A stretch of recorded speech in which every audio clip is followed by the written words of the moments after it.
Hello and welcome to Art Show. I'm Craig Stover, and today I have with me Sharon Bloomfield Hicks. Hey Sharon, how you doing today? I'm good, thanks. Craig, how are you? Very good. Thank you for Good. asking. Yeah, So excited I to be wanted here. to I wanted to share some pictures of yours. So I went on your sites and I found a whole bunch of wonderful images. But I wanted to start with this one in particular. Okay. And the reason for this is not only do I find this as a dynamic image, I'm loving the title that you gave this one, Before Mm-hmm. the Pandemic. Mm-hmm. So what's the story there? It literally was probably painted in February in the pandemic, or somewhere February, March-ish, before I started, before the panic set in and we were isolated and everything else that went along with COVID. It's almost like my style changed after this painting. So it was sort of um, a pivotal piece for me because I was working with, wait a second, sorry. Okay. I was working with big shapes, as you can see, and the work before this led up to this piece. Hmm. And I, I called it Vista because it does seem kind of like a scene. I don't usually think of titles when I do things. Hmm. I usually title them afterward, Hmm. or if something comes to me as I'm painting. But it reminds me of like maybe in the middle, sort of like a flower motif and leaves, which the shape of leaves often appear in my paintings, and it also looks like maybe mountains as well to me. Hmm. So I thought of Vista, So, and but it really was right before it was right before because um, when COVID hit, I then went through a period of really struggling with my work. Like my paintings just were horrible. And hmm then I came out of it with some really bright, beautiful work, kind of coinciding with feeling better, like things were getting better. so the pandemic, would you say the biggest change for you was it your color palette or the Yeah, shapes? I think Okay. I think uh my color palette got first dark and then bright again. And Okay. this was definitely not as bright as it might be now. Yeah. Well, Yeah. speaking of bright, right? Okay. So this Yeah. is this is later on, and what I really Mm-hmm. enjoyed was the fiber connection that you had within Mm-hmm. the piece. And I particularly like, for me, what really makes this picture is that upper right hand side where the fiber just peeks out above the frame. That Mm-hmm. that just sort of made me smile. Is there a story behind this one? Yeah. Again, so the theme that I was working with at this point was life forms. Mm, And I had just come out of the period of, I was doing yin and yang for like 18 months or so. And the idea of two-sidedness hmm um, carried over into this. And I was thinking about how in life we do, uh, there's two sides of everything. There's two sides of our body, two hmm ways to look at things, whatever. So I'm pretty much knew I was going to do the symmetrical life forms, um, but I work very intuitively. So um, it was done in stages. First, I did a painting on hmm canvas, and then the pieces that were tufted were inlaid on top, and there's some hand stitching in there as well onto Are the you canvas. are you stitching through the canvas to adhere them, or are you using adhesives? No adhesives on this one. It Okay. was all hand stitched. Yeah. Nice. Are you laying it out like a collage first, or is it So piecemeal? yeah, that's this is so I had all the shapes. The painting was underneath there. Some of it you could see that I didn't cover over.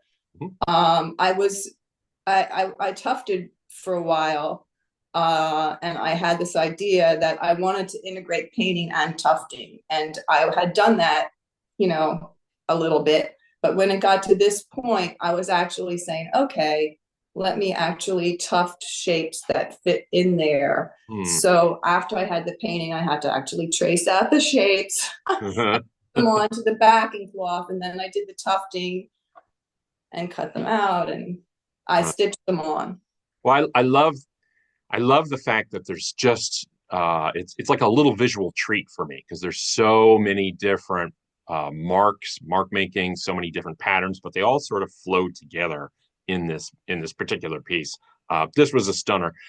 For those at home, how what's the size of this piece roughly? It's 30 by 30 inches. Okay, is that a comfortable size for you? Yeah, I did several pieces, 30 by 30, and Mm-hmm. it seemed like it was a good size.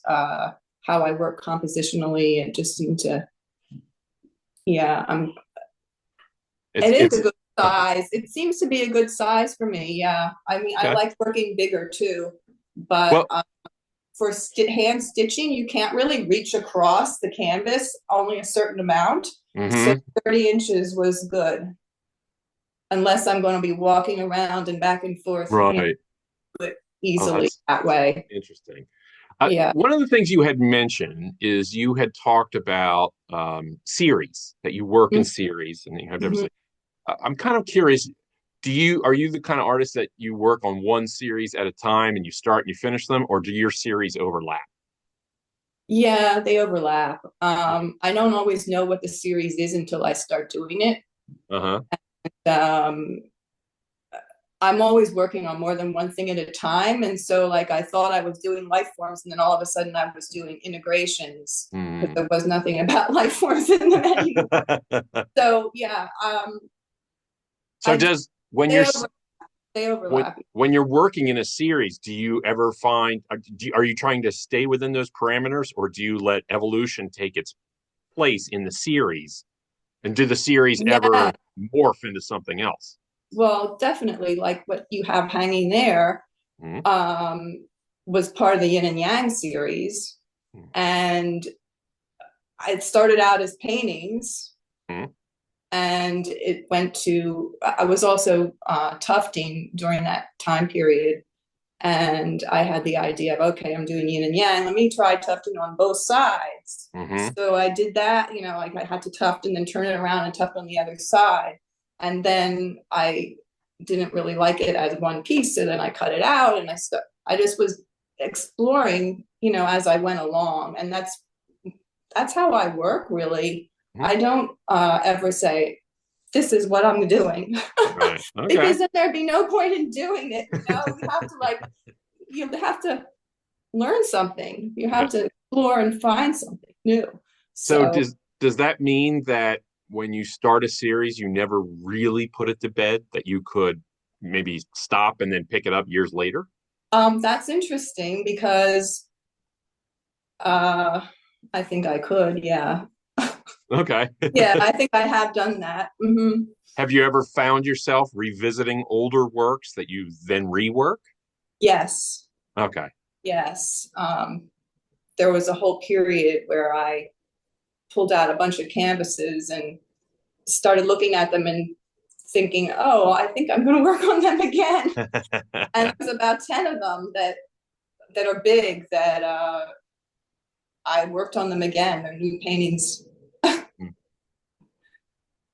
How many of these mobiles, for lack of a better term, do you think you've constructed? Was it like you made Oh, one and you loved it, so I'm going to make more, or is it well, I did it in a. I I did about, I'd say, 10 of them. okay? I only did one like this. Hmm. That is the one of a kind.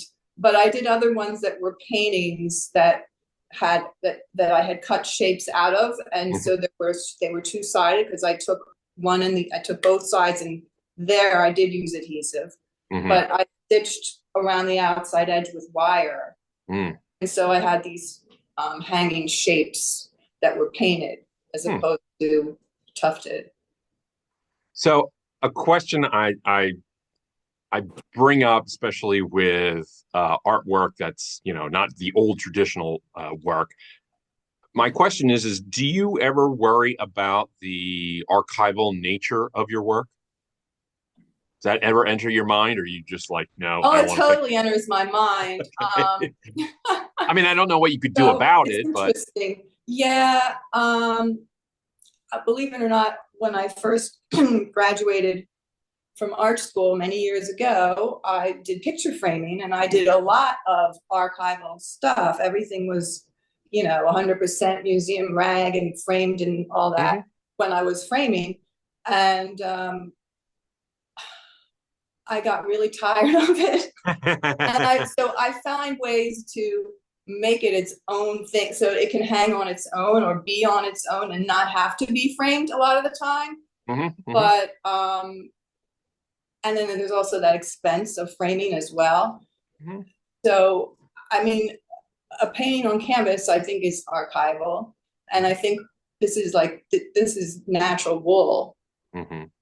But even So like the weight of this over time will stretch that wool, or right, yeah. so Don't so concern myself with it when I'm making my art. When I okay. make my art, it's just like, oh, I think I'll try this. I think I'll Yeah. try that. And then if it doesn't work, maybe it becomes something else. Well, I Um, get it. I I'm always not hear out framing, but um, yeah, I'm sorry. that's okay. I always I think of stories of like Jackson Pollock and Anson Kiefer. They have exhibitions and their work is literally falling off the canvas. And Oh, yeah, you got to keep right, those conservators in business somehow. So right, I'm right, kind of right. on Yeah, board that's with a good this. point. Um,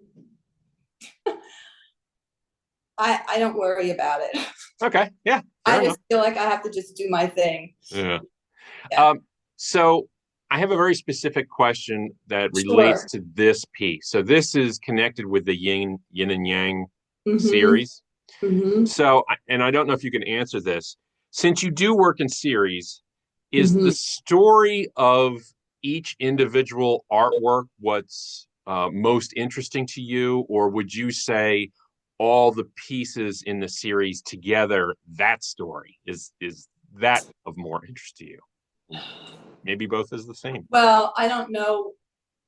So as far as a story, I mean, there's the story, there's the overall story of how the series began, which was I actually noticed the shapes started looking like the shapes in the yin and yang symbol. Hmm. And at the same time, I was also noticing in my life things happening like alternating between struggling and ease.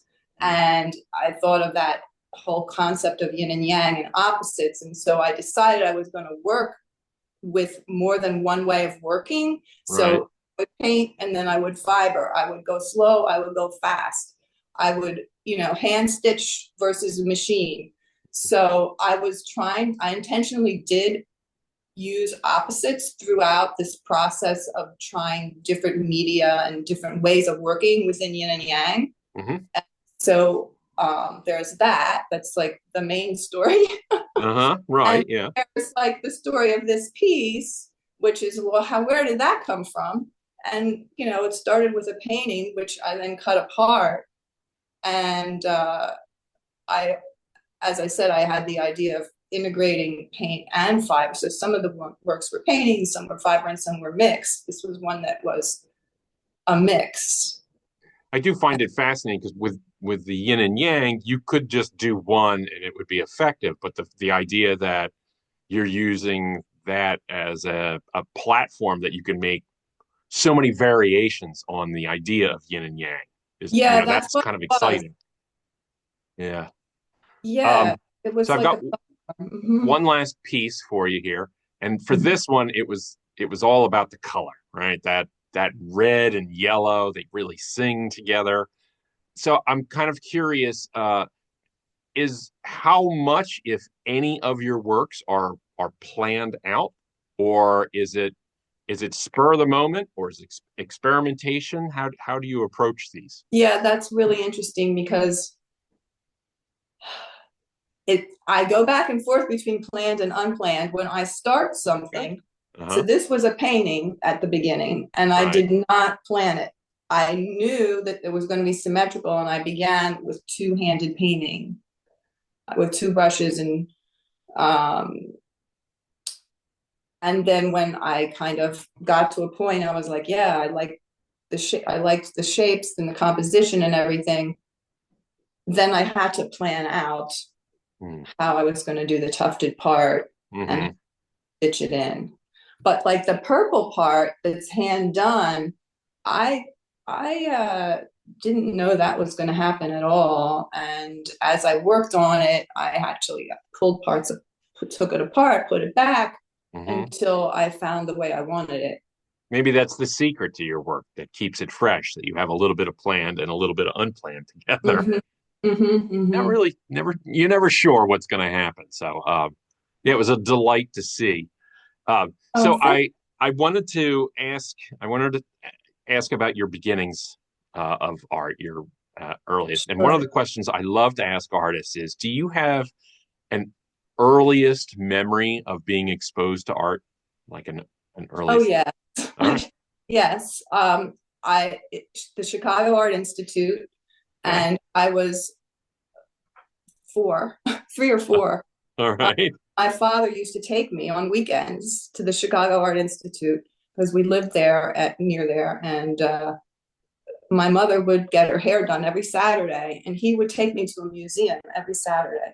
Okay. And yeah, so that was I was exposed to pretty good art when I was very little. Any memory of a particular piece of art, something that sticks in your head when you think about first? Well, I don't. The funny thing is I don't really remember that so much. But as far as the first time I was at the Barnes Foundation, this was when I was a teenager, I guess. Well, they didn't let you in until you were a certain age, but my father stuck me in and said I was only 11 and you had to be 13 or something. Like you're going to be like drinking and gambling or something inside. Yeah. So the Matisse red Madras headdress, Mm, absolutely, like that was my favorite painting at the Barnes, and it probably still is. that's fantastic. Have you ever tried to use that red in your pictures or found like, oh yeah, that's no, it's not. No, It's not no. that way of working. So flash forward me a little bit. At what point did you decide to become an artist? Tell me about that process. Uh, well, I know. I was thinking about that because I don't think I decided to become an artist. I decided to go to art school. And Okay. because I think I was maybe always doing something related to art. You know, I wasn't into sports or anything, but I was always making things. Mhm. But I didn't think I would be an artist per se, but it was in high school. Mhm. And somebody actually said to me, aren't you going to go to art school? I hadn't even thought of it. That sounds like a great idea. So it's like, oh. So when you got to art school, I don't know, maybe it was before, maybe it was during or after. Was there anybody that you can think of that was pivotal to really sparking your fire of being an Stan artist? Whitney. Okay. Yeah. Profound effect. Well, I think he just resonated with me, I guess. Uh-huh. My painting teacher, you know, for throughout. I He was guess I don't know the one. at the beginning, but he was once I had decided to go into painting, he was the person that I don't know if I chose him or he just was there, but Mhm. he definitely had an influence. So you went through art school. When you got out of art school, did you still know did were you maintaining a studio then, or did you stop and then restart? Oh, that's a good question. Well, I always maintained a studio the Mhm. whole time from the minute I got out of art school. But what I think around, I don't know, 10 or 20 years out, I was realizing I had to do something else to earn a living. So I went into the healing arts and I found that the healing arts and art were really interconnected and talked to each other throughout my time. But I always found the time, even when I had to work full time, Hmm. it was 4 days a week, not five. Hmm. Hmm. And I was at my studio every Friday and Saturday. And so I always kept a practice, Hmm. So and the different things in my life influenced what my work was looking like, even though not consciously. did the just to guess here, did the healing arts, was that where your interest in fiber was sort of picked up, or was that an always? That, yeah, I had done a lot of screen printing. Like I did fabric workshop, and I went to textile a little while, Hmm. thinking I was going to go into fabric design. But I changed my mind. I was like, I'm not going to just make something for, you know, the spring color tones, whatever they are, like they wanted, like, this is what we're doing. This, Mm. like, I can't work that way. I have to do my own thing. Right, right. So what was it? What was it So, about the materials that you work with?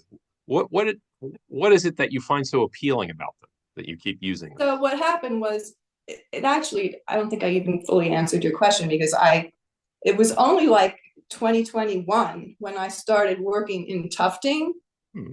Okay. and I was drawn to it, because you could fill up big areas of shape really, really quickly, and I was Uh-huh. working shape, and I liked the softness of it and the texture. I wasn't getting enough texture with my paint, or Hmm. I just was looking for something different. I don't know, but I was drawn to the tufting, and so since I started doing that, it just evolved into other things that I'm doing now.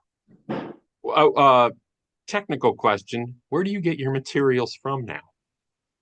Is it just like the local Well, craft when I store, or was do you updating, seek I out? got them from Tough the World. That, Okay. I got all my materials, and then after about 19 months of like really getting into it, I realized I could not do it anymore, because my body was just, it was too rough on my body. It's like you're holding a sewing machine, only instead of a tiny thread, a piece of yarn is going. So it's just like this vibration. Yeah. And I just one day said, I just can't do this anymore. So then I switched, and I started trying knitting and embroidery. I was determined to use the materials that I had. Hmm. So just Gung evolved. ho. But actually, I'm glad that I did, because I never would have known I never would have expected what's come out of it. Yeah. Yeah. That's Yeah, actually half the fun of being an artist, not yeah, knowing, and then poof. yeah. So aside from the materials that you work with and the change in the materials, when you look back, do you feel that your work has changed over the years, or you have some central core? And if it has changed, how has it changed? What's the Well, focus that's changed? um, it's changed. So in some ways it's the same, and in some ways it's changed. I think the themes have changed. I think, when I was younger, I worked at the Barnes Foundation. I had a lot of exposure to the art there, and so even though I came out of Tyler working completely abstract, I then suddenly was working with still life and figures, but they were abstract. But because I was at the Barnes, all of a sudden I was doing that kind of thing. And then gradually, over time, it became more spiritual. When I was teaching yoga, I Hmm. would meditate first, and then I would paint. Um, Do you still do that, or do you have different studio practice now? Do you just go in and I start? think I just, yeah, I think I go in and I contemplate more, Hmm. and then and then I don't think. I just Hmm. start. Just turn it off. Yeah, Yeah, yeah. I get you. When I want to ask you a question about your audience. Okay. So when you're making your work, and there's no right or wrong way to answer this, well, but when you're making your work, is your audience in your mind at all? Do you consider them when making a work of art? Okay, so when I'm making it, I don't, Okay. because I'm just engrossed in that, in what I'm doing. Hmm. But when, sometimes I think, oh, maybe this size would be better for someone that it might fit in their home, or, Hmm. something like that. Or it should be finished enough to look like it's finished. Hmm. But I don't, When you're I making your work, you are the audience. Is that what you're trying to tell me? well, that's interesting because, yeah, you're always an observer of your own work the whole time. But I don't think about when I'm making it. No, Okay. I All right. think of it before or after. But I find some artists are so zoned in that they're having a specific conversation with their audiences, and other people it doesn't oh occur to them whatsoever. So I never no, know the answer when I'm asking that. yeah, my conversation is with the painting or the, whatever I'm making. Okay. Yeah, that's good. Yeah, yeah. So time's flown by. We Okay, unfortunately only have time for one more question. okay. Question I ask all artists: what does making art do for you? Well, it does a lot. Um, so I didn't really realize it did this until recently, but it actually integrates the parts of myself, because all my experiences are coming through in my art in one way or another, whether it's where I've been, what I've seen, what I've felt. It just seems like it's an integrator for me, and it's part of making me whole. Like, without art, it's like a part of me. It's and so in that way, it's healing to me. Okay. It's therapeutic. Good answer. So let I do have one final Okay, question okay. then. Uh, what happens when you don't make art? Oh, I get really cranky. Okay, that was a guess, but I didn't want Yeah, yeah, to. yeah. No, I'm not happy. Like, I get restless, and I'm just like, I get upset by the politics or Right. whatever. Like, I have to just it's good because it keeps your mind focused on that. And yeah. As I figured. Well, Sharon, I can't thank you enough for coming by and talking with me today about your life and your art. I really appreciate it. I want to thank everybody who tuned in to watch our show today. It's your support, your likes and subscribes that help keep us moving forward. So if you have any questions, feel free to put them in the comments box. If we can't answer them, we'll pass them along to Sharon. But thank you very much for watching. We really appreciate it. And again, Sharon, thank you so much for today. Thank you, Craig. Take care, everyone.